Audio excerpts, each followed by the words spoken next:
आपको मालूम है, 1-1.5 साल पहले की बात है, कर्नाटका की सरजमीन पर क्या हुआ था? मुस्कान को कॉलेज से बाहर निकाल दिया गया। किस बुनियाद पर?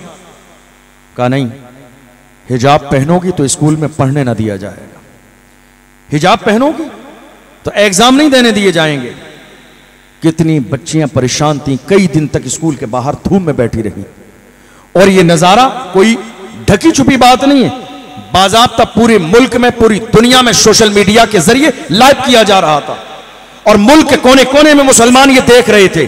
और मुसलमान देखने के बाद अफसोस के साथ सर पकड़ के बैठे थे, काश कि हमने एक स्कूल तो बनाया होता, एक कॉलेज तो बनाया होता हमारी बेटियों के लिए, ताकि हमारी बेटियां किसी गैर के दरवाजे पर तालीम की भीख न मांगने जाती। हमारे अपने पास एक पर्दे वाला स्कूल और कॉलेज होता जहां हमारी बेटियां कनीज़े फातिमा बन के बाहर निकलती। मुसलमान उस वक्त बहुत जज्बाती हुए, लेकिन हैरानी की बात यह है 1 से 1.5 साल का जमाना गुजर गया, नतीजा कुछ भी नहीं है, कोई नतीजा नहीं है। आज हमारे यहां तवज्जो किस बात पर है?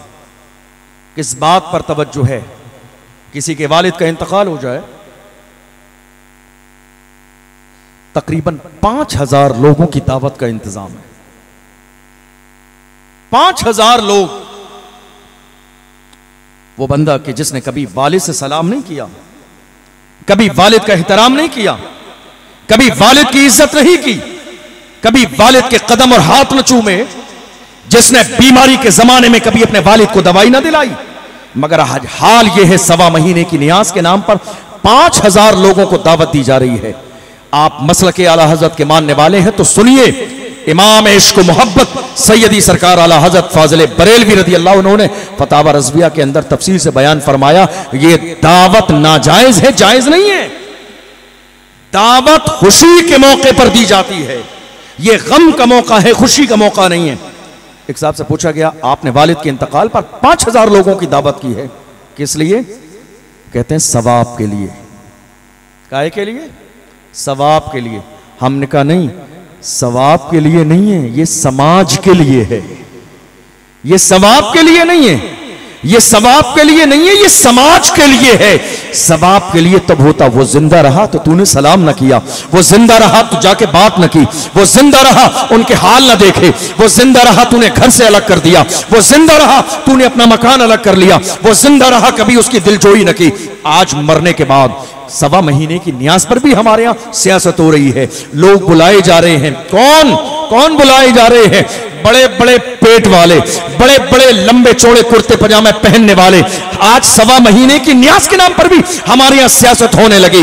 जो मुस्तहिकीन हैं उन्हें बुलाया नहीं जा रहा, और अगर वो आ भी जाते हैं तो उनके बर्तन छीनकर फेंक दिए जाते हैं। हमारे रिश्तेदारों ने खाना नहीं खाया, और मुझे कहने पर बड़ा अजीब लगता है, इन मालदारों को भी शर्म नहीं आती, बैठ के खा कैसे रहे होते हैं? कोई शर्म होया नहीं जर्रे के बराबर।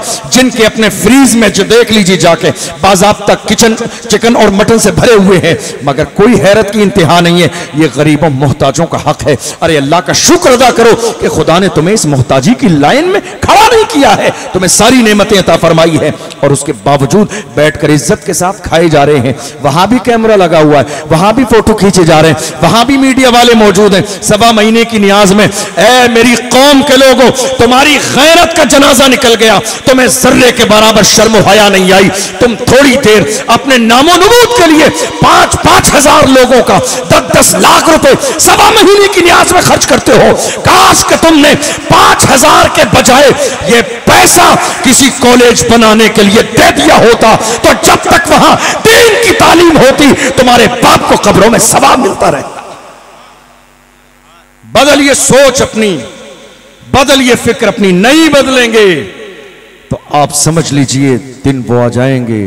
किसी समझदार ने कहा था, न समझोगे तो मिट जाओगे हिंदी मुसलमानों, तुम्हारी दास्तां तक भी न होगी दास्तानों में।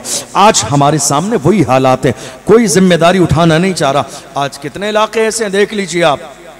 उर्स, कव्वाली, चादर शरीफ, लंगर शरीफ, अगरबत्ती शरीफ, मोमबत्ती शरीफ, ये इतने सारे शरीफ हमारे यहां जमा हो गए, और करने वाला काम यह है, सीधी सादी बात, एक हर इलाके, एक शहर में कौम मुस्लिम के पास कॉलेज होना चाहिए।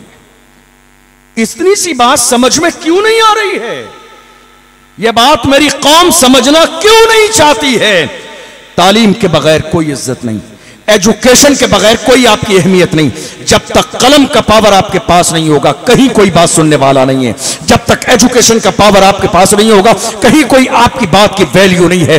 आपका जमाना शायद 50 साल पहले बगैर एजुकेशन के गुजर गया, लेकिन हालात बदल गए हैं। हैरानी की बात यह है, सब कुछ बदल गया, हालात बदल गए, शहर बदल गए, निजाम बदल गया, सरकार बदल गई। हैरानी की बात यह है, मेरी कौम का मिजाज नहीं बदला, सब कुछ बदल गया, सरकारें बदल गई, सब कुछ बदल गया। मेरी कौम जहां खड़ी थी 20 साल पहले, आज भी वहां खड़ी है। नहीं मेरे अजीजों, नुकसान हो जाएगा, नुकसान। इसलिए कदम आगे बढ़ाइए, मौजूदा दौर के जो तकाजे हैं उसके मुताबिक अमल करने की कोशिश कीजिए, और ये अहद और अज़्म मुसम्मम लेके जाइए जो खानकाहे बरकातिया मारेहा शरीफ से कई साल पहले पैगाम दिया गया था। आधी रोटी खाएंगे, बच्चों को पढ़ाएंगे।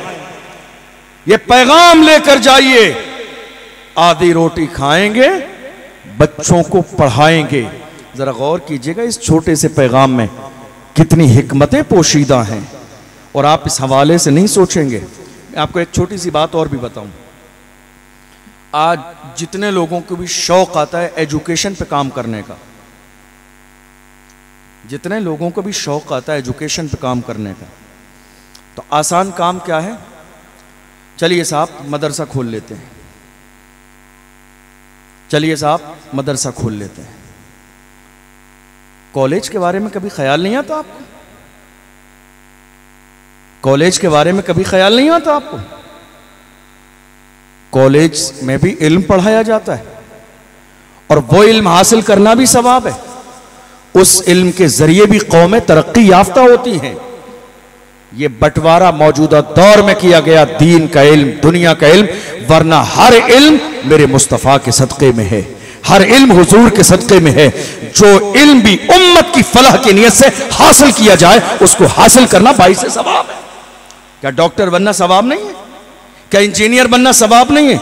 जहां जहां लोगों का मफाद जुड़ा हुआ है फायदे के नियत से, आप जो भी पढ़ेंगे सवाब होगा। नहीं मेरे अजीजों, सिर्फ ये मत सोचिए जब भी आपको शौक पैदा हो, कुछ करना चाहते हैं, किसी क्या करना चाहते हैं साहब? मदरसा खोलने का इरादा है, बड़ी माजरत के साथ मदरसा नहीं स्कूल खोलिए।